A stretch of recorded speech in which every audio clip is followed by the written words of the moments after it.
Welcome to student dictation. Dictation 5 second बाद शुरू होगा। Ready start.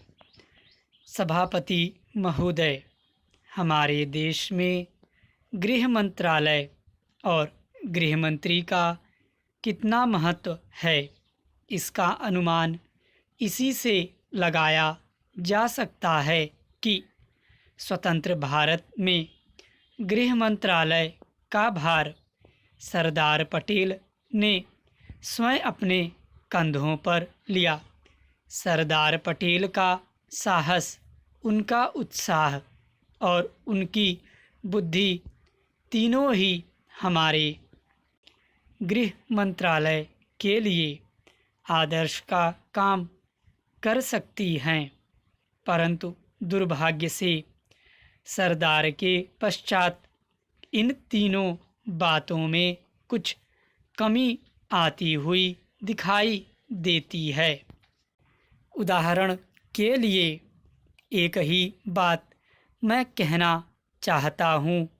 1962 में जब हमारे देश पर चीन का हमला हुआ तो 14 नवंबर 1962 को हम सबने इसी सदन में खड़े होकर एक प्रस्ताव पास किया था, जिसके शब्द थे, भारत की भूमि जब तक हम शत्रु से स्वतंत्र नहीं करा लेते तब तक हमारा यह संघर्ष जारी रहेगा, भले ही वह कितना ही लंबा क्यों न हो। लेकिन कुछ दिन बाद आगे चलकर हमने राष्ट्रीय एकता सप्ताह या दिवस मनाना शुरू किया तो हमने उस प्रतिज्ञा को कुछ दूसरे शब्दों में बदल दिया। उस प्रतिज्ञा के शब्द थे, मैं अपने देशवासियों के संकल्प को दोहराता हूँ कि मैं अपने देश की स्वतंत्रता तथा एकता की रक्षा करूँगा, चाहे इसके लिए कितना ही कड़ा और लंबा संघर्ष क्यों न करना पड़े। मैं राष्ट्रीय एकता तथा बल के लिए तन मन से काम करने की शपथ लेता हूँ, लेकिन इस बार राष्ट्रीय एकता सप्ताह के सिलसिले में एक छोटा सा प्रकाशन भारत सरकार की ओर से प्रकाशित हुआ है। इस प्रकाशन में स्वयं इन्होंने लिखा कि 1962 में चीन द्वारा आक्रमण के बाद शपथ की भाषा में थोड़ा परिवर्तन कर दिया गया है और जो शब्द बदल दिए गए हैं उनको भी मैं सदन की जानकारी के लिए सुनाना चाहता हूँ।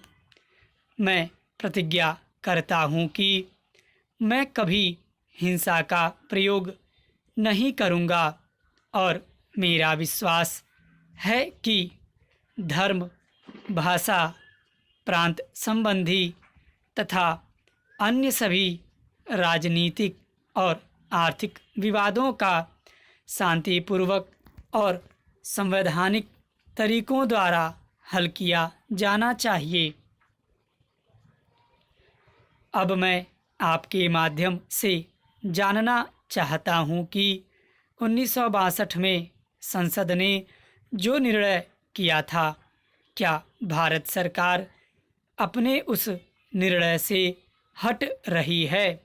अगर सरकार अपने निर्णय से हट रही है तो यह जो सरकारी प्रकाशन आया है जिसके द्वारा 1962 की शपथ में परिवर्तन किया गया है, इसका आधार क्या है?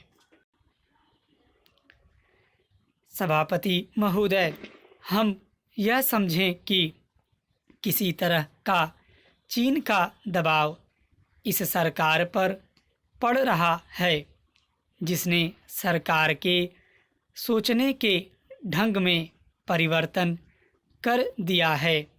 मैं गृह मंत्री से विशेष रूप से यह कहना चाहता हूँ कि सरदार पटेल जिस जगह पर बैठे थे, आज आप उसी जगह पर बैठे हुए हैं और राष्ट्र की आंतरिक सुरक्षा का भार आपके कंधों पर है। इस प्रकार के प्रकाशन सरकार की दुर्बलता के सूचक हैं। दूसरी बात मैं सांप्रदायिक दंगों के संबंध में कहना चाहता हूँ। इन सांप्रदायिक दंगों से निश्चय ही हमारे देश की जो आंतरिक स्थिति है वह बिगड़ती जा रही है। दुनिया के दूसरे देशों में हमारा देश बदनाम हो रहा है। सबसे पहले मैं गृह मंत्री महोदय से कहना चाहता हूँ कि अब जितने सांप्रदायिक दंगे हमारे देश में स्वतंत्रता के बाद हुए, गृह मंत्रालय इस बात की जानकारी ले कि इनका प्रारंभ कहाँ से होता है और कौन उनको प्रारंभ करता है। अगर इस देश का बहुमत उनको प्रारंभ करता है तब तो मेरा कहना यह है कि बड़ी कड़ाई के साथ उन पर काबू किया जाना चाहिए। लेकिन अगर दूसरे लोगों की तरफ से प्रारंभ होता है तो मैं समझता हूँ कि उनके अंदर इतनी हिम्मत नहीं है।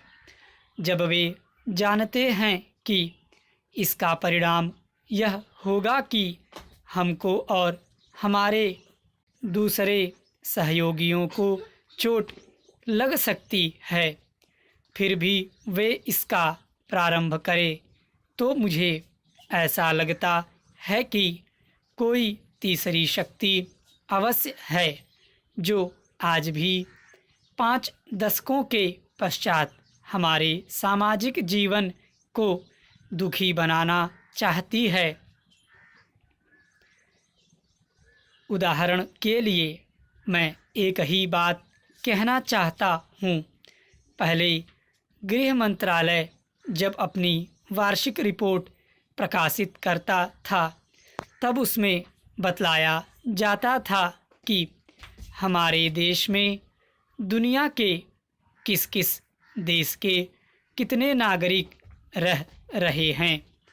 लेकिन अब शायद जानबूझकर गृह मंत्रालय ने अपनी कमी को छिपाने के लिए इन आंकड़ों को देना बंद कर दिया है। लेकिन फिर भी प्रश्नों के उत्तर में कभी कभी कुछ इस प्रकार के आंकड़े सामने आ जाते हैं। अभी हाल में जब यहाँ पूछा गया कि हमारे देश में पाकिस्तान के कितने नागरिक ऐसे हैं जो पासपोर्ट लेकर रह रहे हैं, तब उत्तर में सरकार ने बतलाया कि इस समय पासपोर्ट के आधार पर भारत में रह रहे पाकिस्तानी नागरिकों की संख्या लगभग 217,000 है। स्टॉप।